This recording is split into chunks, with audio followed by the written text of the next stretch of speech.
Hello students, very good morning all of you. हम अपने first chapter chemical reactions and equations के questions discuss कर रहे थे। तो आज उन्हीं क्वेश्चंस को आगे करते हैं। हमारे पास जो आज का फर्स्ट क्वेश्चन है वो फर्स्ट क्वेश्चन क्या कहता है, when you mix solution of lead nitrate and potassium iodide. तो पहले यही तक करते हैं। क्या कहता है, लेड नाइट्रेट है और पोटाशियम आयोडाइड है, इनको सॉल्यूशन के फॉर्म में लिया हुआ, मतलब पहले जो साल्ट होते हैं इनको वाटर में डिसोल्व किया और फिर बात कर रहा हूं। तो लेड नाइट्रेट, ठीक है, लेड जो होता है 2 पॉजिटिव होता है, नाइट्रेट -1 होता है, तो हमने इसको बैलेंसिंग फॉर्म में लिखेंगे। ठीक है, तो एक्वस की फॉर्म में है। क्या कह रहा है, इसकी रिएक्शन करवानी है पोटाशियम आयोडाइड के साथ। ठीक है, तो कहता है कि नेम when you mix, तो what is the color of precipitate form, name the compound of precipitate। ठीक है, जब आप रिएक्शन करवाओगे तो क्या करें, तो सबसे पहले रिएक्शन को आप बैलेंस करके लिखो। ठीक है, रिएक्शन क्या होगी, जब इसकी रिएक्शन होगी तो क्या बनेगा, lead iodide plus potassium nitrate. ठीक है, अब इसको साथ साथ बैलेंस भी कर लेते हैं। अगर आप ध्यान से देखोगे तो यहाँ पर कितने आयोडीन के एटम्स हैं, 2 हैं, यहाँ पर जबकि 1 ही है, इसको 2 से मल्टीप्लाई कर दिया हमने। यहाँ कोई भी मल्टीप्लाई सब्स्टिट्यूट में नहीं करोगे, आप कोफिशिएंट आगे मल्टीप्लाई करोगे। और अब उसके बाद नाइट्रेट भी 2 है, पोटाशियम 2 हो गई, और इसको भी 2 से मल्टीप्लाई कर दिया, रिएक्शन बैलेंस हो गई। तो इसमें फर्स्ट क्वेश्चन करना था कि भाई इसको बैलेंस करो and the find out the precipitate. तो जो प्रेसिपिटेट बना वो कौन है, लेड आयोडाइड। नाम क्या होता है इसका, नाम पूछा हुआ था लेड आयोडाइड। साथ में इसका कलर पूछा हुआ है, कलर कैसा होता है, ये कलर आपको याद ही रखने पड़ेंगे। तो लेड आयोडाइड का जो कलर होता है वो येलो कलर का होता है। ठीक है, प्रेसिपिटेट क्या होते हैं, सॉलिड फॉर्म में जो एग्जिस्ट करते हैं। When we dissolve mix to aqueous solution then it will form a solid and that solid is called precipitate. कहता है is this a double displacement reaction. Next part कहता है कि क्या ये डबल डिस्प्लेसमेंट रिएक्शन है। डबल डिस्प्लेसमेंट रिएक्शन में क्या होते हैं कि जो आयंस होते हैं वो एक्सचेंज हो जाते हैं, मतलब जो ये पॉजिटिव है ये दूसरे के नेगेटिव के साथ आ जाएगा, और ये वाला पॉजिटिव है ये फर्स्ट वाले के साथ आ जाएगा। तो बिल्कुल ये कौन सी रिएक्शन हो गई है, डबल डिस्प्लेसमेंट रिएक्शन हो गई है। ठीक है, नेक्स्ट क्वेश्चन क्या कहता है हमारे पास, A silver spoon is kept immersed in an aqueous copper sulfate solution। मतलब कि जैसे कि हम अज्यूम करो हमारे पास चाइना डिश ली हुई है और उसके अंदर कौन हो गया हमारे पास, aqueous solution of copper sulphate. आपने लैब में बनाया भी होगा। कॉपर सल्फेट सॉल्यूशन है, वाटर के अंदर डिसॉल्व करेंगे, ब्लूइश कलर का सॉल्यूशन बन जाएगा। ठीक है, अब क्या कहता है कि अब हमने इसके अंदर किसको डिप किया हुआ है, सिल्वर स्पून को। ठीक है, जो हमारे पास जो स्पून है वो किसकी स्पून है, सिल्वर स्पून। ठीक है, सिल्वर की स्पून है। तो क्या कहता है कि व्हाट विल हैपन, ये हमारे पास जो सिल्वर स्पून है ये हमारे पास सॉल्यूशन हो गया। तो जब सिल्वर स्पून को कॉपर सल्फेट सॉल्यूशन में डिप करेंगे या उसके अंदर इमर्ज करेंगे, डुबोए रखेंगे, तो क्या होगा। तो सिंपल सी बात है, जो हमारे पास सिल्वर है सॉलिड फॉर्म में, उसको किसके अंदर डिसॉल्व कर रहा हूं, कॉपर सल्फेट एक्वा सॉल्यूशन में। अब ये रिएक्शन तभी होगी when silver is more reactive than copper, but it not. Copper जो होता है वो सिल्वर से ज्यादा रिएक्टिव होगा, so silver can not displace copper from its salt solution, so no reaction will take place. मतलब सिल्वर का कुछ भी नहीं होगा, सिल्वर एज इट इज ही रह जाएगा। ओके, नेक्स्ट क्वेश्चन आता है हमारे पास कि हमारे पास कुछ रिएक्शंस दी हुई हैं और डिस्प्लेसमेंट रिएक्शंस के एग्जांपल है, आपने बताना है कि इनमें से कौन सी रिएक्शन एप्रोप्रिएट है। एप्रोप्रिएट का मतलब कौन सी रिएक्शन हो जाएगी और कौन सी रिएक्शन नहीं होगी।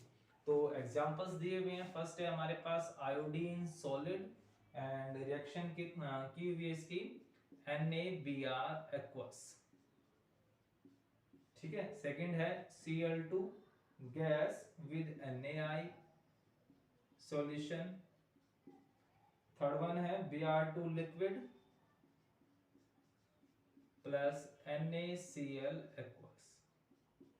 तो ये तीनों के तीनों रिएक्शन दिखने में क्या लग रही है कि जैसे डिस्प्लेसमेंट रिएक्शन हो।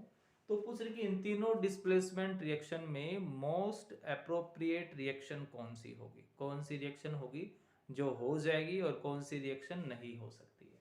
तो हमें बिल्कुल सिंपल सा पता है कि डिस्प्लेसमेंट रिएक्शन में क्या होता है कि जो मोर रिएक्टिव एलिमेंट होता है वो लेस रिएक्टिव हो।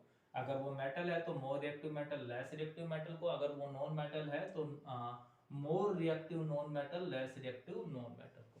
अब ये जो हैलोजेंस है हमारे पास, ये हम पढ़ भी चुके हैं, fluorine, chlorine, bromine and iodine. तो अब इनमें से सबसे ज्यादा रिएक्टिव कौन सा होता है, हमारे पास फ्लोरीन, फिर क्लोरीन, फिर ब्रोमीन, फिर आयोडीन। डाउन द ग्रुप जाएंगे तब जो इनकी रिएक्टिविटी होगी टुवर्ड्स गेनिंग ऑफ इलेक्ट्रॉन, मतलब इनको इलेक्ट्रॉन गेन करने की बात हो रही है, ठीक है, वो क्या हो जाती है, decrease due to increasing the size.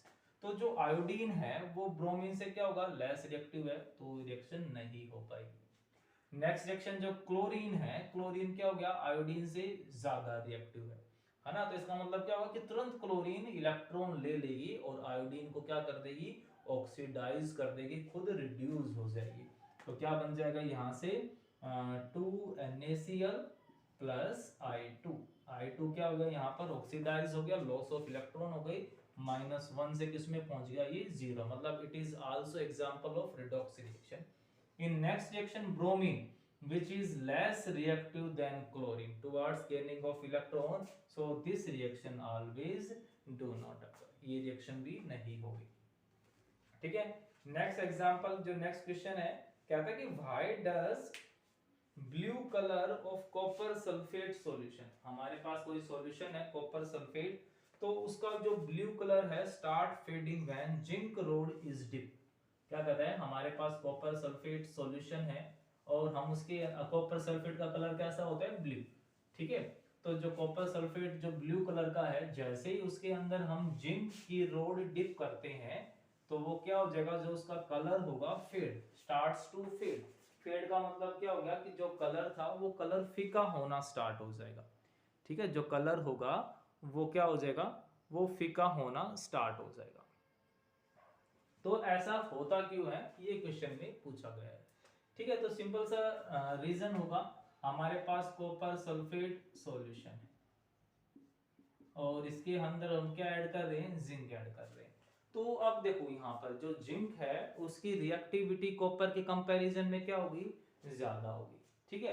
तो ये जिंक क्या कर देगा, इस कॉपर को इसके एक्वस सॉल्यूशन में से डिस्प्लेस कर देगा और क्या बना लेगा, ZnSO4 प्लस कॉपर। मतलब क्या होगा यहाँ पर, copper 2 positive plus zinc and zinc loses its electron due to higher reactivity and converts into zinc 2 positive ion। तो जो कलर था वो कलर किसकी वजह से था, कॉपर 2 पॉजिटिव आयन की वजह से। अब वो कॉपर 2 पॉजिटिव आयन किस में कन्वर्ट हो गया है, वो सॉलिड में कन्वर्ट हो गया।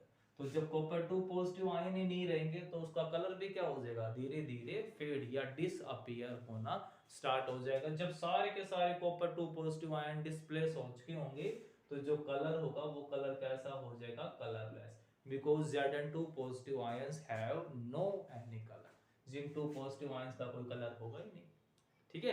तो ये आप ध्यान रखोगे। नेक्स्ट आता है हमारे पास, क्वेश्चन है कि name the substance which is oxidise and substance which is reduce, also name oxidising and reducing acid. कौन कौन है हमारे पास, रिएक्शन दी हुई है, लेड सल्फाइड प्लस H2O2, ठीक है, और एक्वस फॉर्म में था, रिएक्शन हुई, PbSO4 बना, ठीक है, प्लस 4H2O लिक्विड, ठीक है। तो क्या कह रहा है, name the substance oxidise and name the substance which is reduce. तो अब ध्यान से देखो, हमने क्या बताया था, ऑक्सीडेशन का मतलब क्या होता है, एडिशन ऑफ ऑक्सीजन। अब रिएक्टेंट को ध्यान से देखो, किसके साथ ऑक्सीजन अटैच हुई है और किसने ऑक्सीजन को लॉस किया है। तो हमारे पास जो लेड सल्फाइड है इसके पास ऑक्सीजन नहीं थी, बाद में ऑक्सीजन इसने गेन कर ली। तो इसका मतलब क्या हो गया, addition of oxygen, and addition of oxygen is called oxidation. means lead sulfide is oxidized, while hydrogen peroxide, hydrogen peroxide क्या कर रहा है, ऑक्सीजन को लॉस, है ना, पहले पर 2 हाइड्रोजन, 2 हाइड्रोजन के साथ 2 ऑक्सीजन थी, अब 2 हाइड्रोजन के साथ सिर्फ एक ऑक्सीजन रह गई है, तो लॉस ऑफ ऑक्सीजन हुआ, तो loss of oxygen means reduction, क्या हो गया यहाँ पर, रिडक्शन हो गया। अब इसका तो हुआ ऑक्सीडेशन, तो जिसका ऑक्सीडेशन होता है वो क्या कहलाता है, रिड्यूसिंग एजेंट, मतलब ये खुद ऑक्सीडाइज हुआ और इसने दूसरों को रिड्यूस करवा दिया, और जिसका रिडक्शन हुआ है वो क्या कहलाएगा, oxidising agent, means oxidising agent का इसने दूसरों को ऑक्सीडाइज करवाया और खुद क्या हो गया, रिड्यूस हो गया। ठीक है, तो ये आप क्वेश्चन करोगे, अगर फिर भी कोई प्रॉब्लम रहती है तो पूछना, हम नेक्स्ट लेक्चर में हम अपना सेकंड चैप्टर रिवाइज करेंगे। Okay, thank you.